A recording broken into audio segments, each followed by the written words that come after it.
Hey Shireen. I'm so sorry I'm late. I brought you cake. You brought me cake? Yeah. You can be as late as you fucking want, so. The girls got us a surprise goodbye cake. That's why I was late, so I had to stay back and say thanks and give everyone And is this hugs. for you, like? But yeah, for me and one of the girls, because we're going away for 6 weeks, so it was a we're gonna miss you cake. My name's Shireen and this is my friend Gary. Me and Gary became friends just over a year ago. Gary is a painter and he's actually a best-selling author, which is how we met. I put up a status looking for writers for a production company and Gary got in touch. The two of us met for a coffee and ended up being friends for a really long time after it, and still to stay are friends. When we first met, Gary actually brought me a copy of a book he wrote called The Joys of Joy, which at the time was best-selling. It was about a man who spent 3.5 years in prison, and I was quite shocked to find out that the story was actually based on him. Want a coffee? No, I'm good, thanks. Water?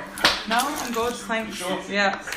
You don't want coffee, don't want it? No, I was And gonna... we're going on the road, are we? Yeah, do you want to drive and get a coffee? I never really asked Gary about his time in prison. I think it's because we became friends so quickly that it almost just felt inappropriate to bring it up, but of course it was something I was always curious about.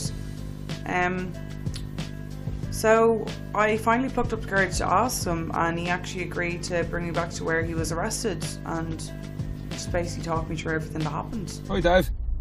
How are that? I was thinking of on Monday, the birthday, with the outie, yeah. My ma always, once it's Elvis's birthday, I ain't got to do with fucking Elvis, and then of course with your dad as well, do you know what I mean? Jeez, a long time ago. Fucking right, man. Yeah, every Thursday night he used to come down. That's right, yeah.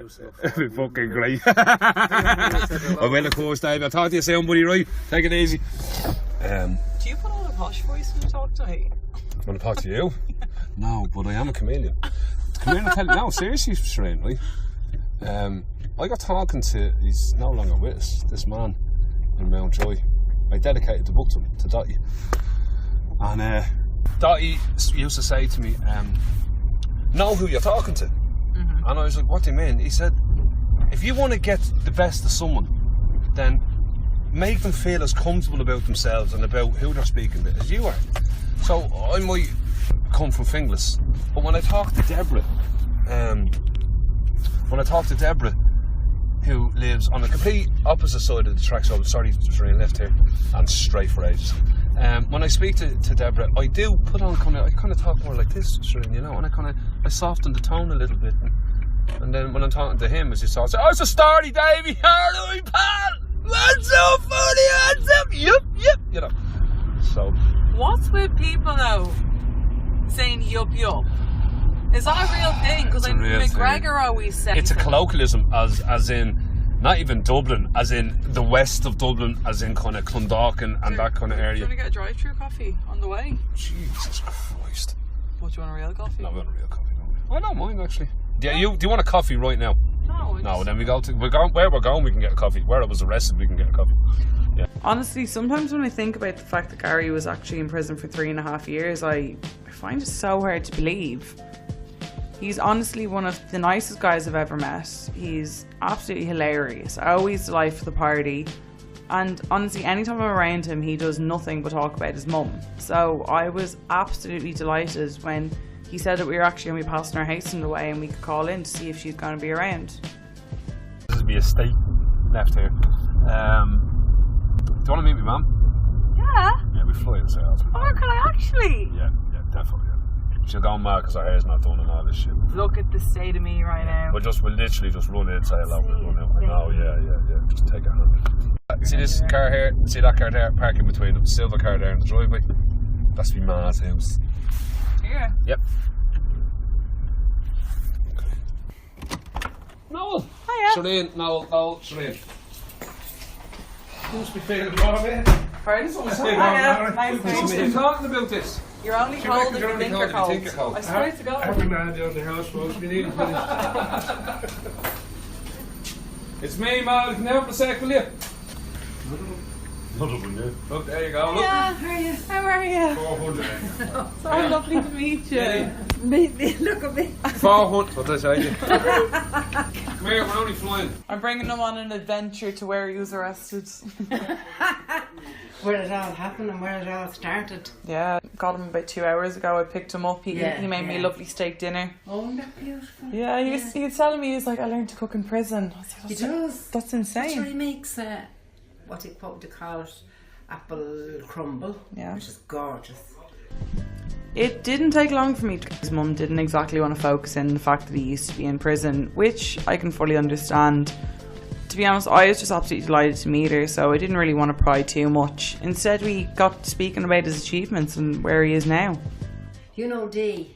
No. Oh no, he was actually just telling me about her there on the way in. From her there, look, that's how lovely That's lovely. I'm after buying her big boxes of them to send down to her, because she's always sending them, you know. And I said, I'm going to buy her loads of them because she loves them little cards. I'm after buying her loads of sets. Oh, that's lovely. She's lovely.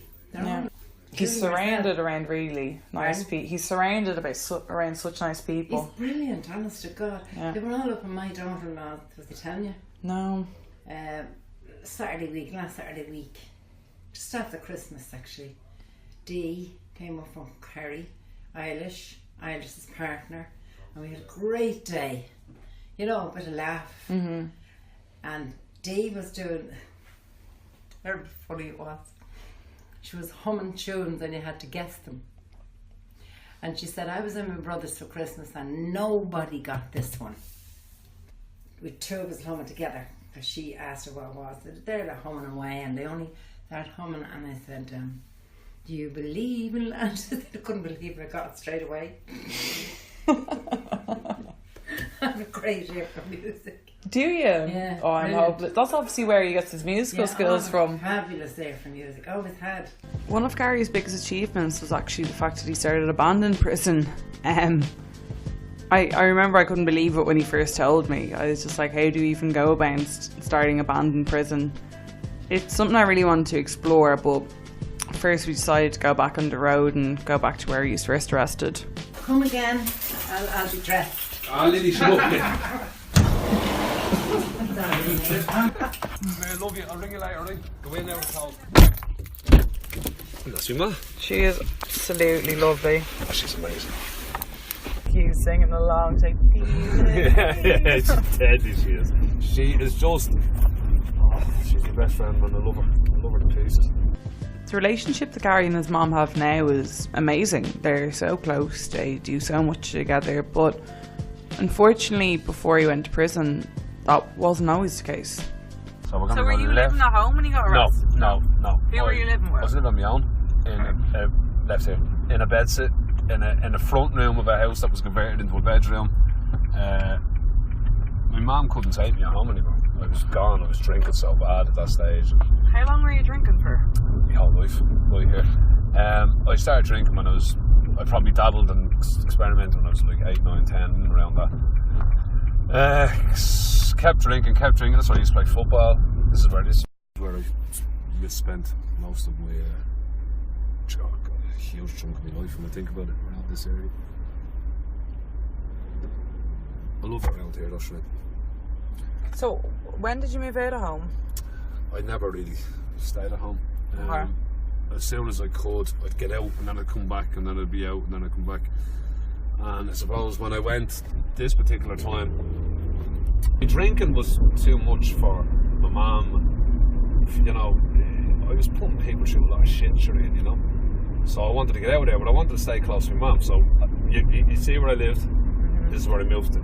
It's only up the road here. And I'm really glad that you're getting to see this, because you're going to see how depressed I was.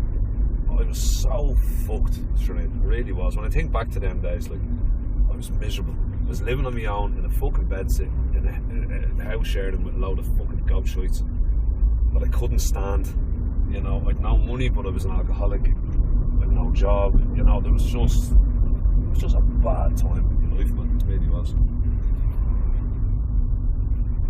After about 20 minutes driving, we finally arrived up at the garage where Gary was arrested. I have to admit I was super nervous pulling up because it was his first time going back since the actual arrest and I wasn't sure how he was going to react, but he definitely told the story brilliantly. Yeah, we're going right here. Okay, so here's where the story begins. So this is famous village, Shireen. And And we're going, when you go right, okay, we're not going up that road, we're going up that one over there, okay? Follow that black car. Because this garage is literally, get into that lane. This garage is just going to pop up, slow down a little bit. It's just going to pop up, and you really need to see this. This is fuck. Here's the garage, right? Topaz. So we're going to go in there. And I want you to take exactly what he's doing, and then slow down a little bit, right? And watch this. Look at the garage that's here, right? It's a Ford garage. Yeah. Look at the cars. Yeah. The Ford cars. I pulled stop where he is there. Stop here, right? I stopped here, and the man's truck was where that chap is filling up now. And all them cars are there. What are the cars? Ford Mondeos. Yeah. What the guards drive. It's brilliant. All the guards were sitting in the cars. They were all just sitting there looking at me. But I'm not. It's a Ford garage. It's a Ford cars. Didn't even fucking bother looking. Brilliant. I parked there. Went over to the guy here. He opened the back of the van. He delivers cakes, and it was refrigerated, big high rise, not a truck, but a bigger van. And he has to wear this ridiculous looking uniform. And I was like, yeah, okay. Took a Louis Vuitton bag about that big, filled with cannabis. Took that out, and he said, "Here, there's a few fucking gatto cakes. Take them with you as well." Like, so I was walking the thing here. I walk from there to about there, and I got about where the bonnet of your car is now. I got a gun put to the side of my head. A gun? Yeah. No, I didn't. They obviously shouted armed guard. I didn't hear them. And at that second, I thought I was dead. I thought I was going to be shot, like, and I pissed myself straight away. I said that on national television. No fucking problem saying that. It was terrifying. Do you ever have a gun put to the side of the head by a man? No. Just trust me. And then it's, I'm guarding the fuck on the ground, stay on the ground. Oh, and I just went, oh no. I kept thinking, oh no, oh no, oh no. So they had the cars here, so they had one guard car here like this, so they got me up off the ground. I'm in handcuffs. I've pissed myself. Everybody's looking. Really embarrassing. What were you wearing? Were you in like a pair of jeans and I think I had a white t-shirt on me. I would have been 18.5 stone. You know, I was a mess. Like, they brought me from here to here, and they put me in the back of a Mondeo, and they brought me over to here, and I sat in the back. And I'll never forget it, Shireen, right? I sat that side. They had this door open, so I sat behind the passenger side, and they had the back door behind the driver's side. And there was a good cop, bad cop situation going on. This fella came in and go, yeah, right, you know, just relax now, it's all over, you know. And I was like, yeah. And the other fella was like, you fucking scumbag, like, while going up to 23 Grove Park Drive, I'm going to kick your front door in. And I was like, I don't live there. You just saw where they came from. They want to kick her door in. That's what they threatened me with. And I was like, please don't. I don't live there. Where do you live? And I wouldn't say, like.